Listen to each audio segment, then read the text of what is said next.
All right, number 4, another romantic one.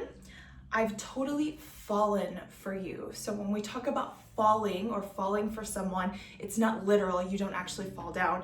To fall for someone means you fall in love or you are in love with them. You love them very much. So this you would only use in a romantic situation. The next one is actually 2, but it's 2 different ways to say the same thing. I'm crazy about you and I'm mad about you. So crazy and mad are synonyms. And to be crazy about someone, this is another romantic one. It means that you love them so much you feel crazy or mad with your love for them. Okay, the next one, I'm smitten with you. So smitten is another way to say that you are very attracted to someone. You have strong feelings or affection for them. So this word smitten, I am smitten with you, we would use in a romantic situation.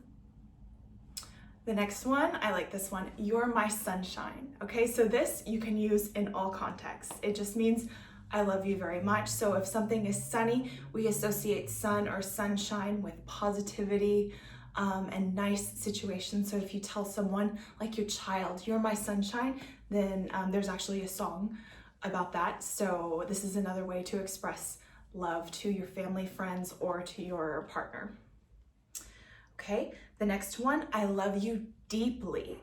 So this is another, normally it would be romantic, but it could also be to your family. I love you deeply. If you love someone deeply, it means very, very much. Okay, so that could apply to most contexts.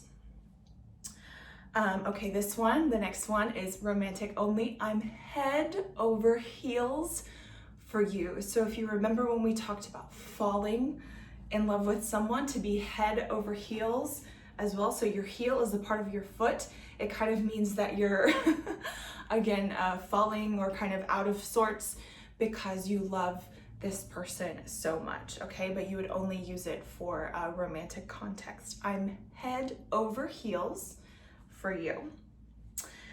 And finally, number 10, you mean so much to me.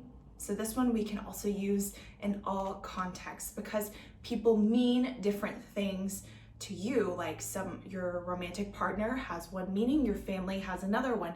So in this case, you mean so much to me. It means you are very important for me and I love you very much. Okay, so I hope that you have enjoyed this top 10 of ways to say I love you, and now you know you have some more vocabulary, a little bit more variety when you are speaking to someone. So now I want you to tell me in the comments which one is your favorite of all of these. Some are really nice.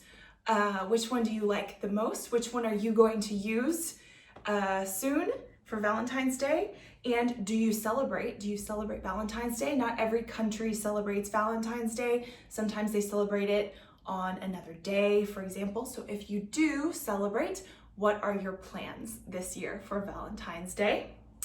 And yeah, so write your answers in the comments. Thank you for joining this week. And I hope that you all have a wonderful Valentine's Day of celebrating all kinds of different love, especially love for yourself. You are a wonderful student and I thank you for joining this class. So take care and I'll see you next time. Bye.